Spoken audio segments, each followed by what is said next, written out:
नमस्कार दोस्तों, welcome back to अतुलाई visuals. आज हम बात करने वाले हैं एक ऐसे फेस्टिवल के बारे में जो सिर्फ एक सेलिब्रेशन नहीं बल्कि एक इमोशन है, एक पहचान है, एक गर्व है। बिशगु। बिशगु बोडो समाज का ट्रेडिशनल न्यू ईयर फेस्टिवल है। ये हर साल अप्रैल के महीने में मनाया जाता है जब प्रकृति नई जिंदगी से भर जाती है और खेतों में हरियाली छा जाती है। बिशगु बोडो कल्चर की अपनी अलग पहचान है। इस दिन लोग सुबह जल्दी उठते हैं, घर साफ करते हैं और सबसे पहले अपने पशुओं को नहाकर उनका सम्मान करते हैं, क्योंकि बोडो कल्चर में प्रकृति और पशुओं को बहुत महत्व दिया जाता है।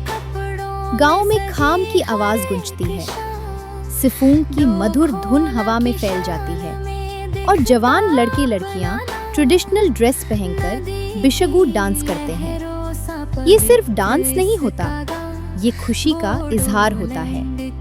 ये एक नई शुरुआत का सिंबल होता है।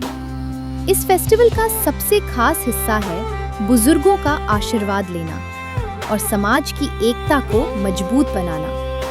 यंग जनरेशन अपने एल्डर्स का पैर छूकर नया साल शुरू करती है। हर घर में ट्रेडिशनल खाना बनता है, सब मिलकर गाते हैं, हंसते हैं और एक दूसरे को नए साल की बधाई देते हैं। बिशगु हमें सिखाता है कि चाहे दुनिया कितनी भी मॉडर्न क्यों ना हो जाए, हमें अपनी कल्चर और अपनी पहचान कभी नहीं भूलनी चाहिए। और इसी कल्चरल प्राइड को आगे बढ़ाने के लिए अतुल एआई विजुअल्स लेकर आता है Bodo melody music, traditional vibes और पावरफुल कल्चरल कंटेंट। अगर आपको ये वीडियो पसंद आया हो तो लाइक करें, शेयर करें और चैनल अतुलाई विजुअल्स को सब्सक्राइब करना बिल्कुल मत भूलिए।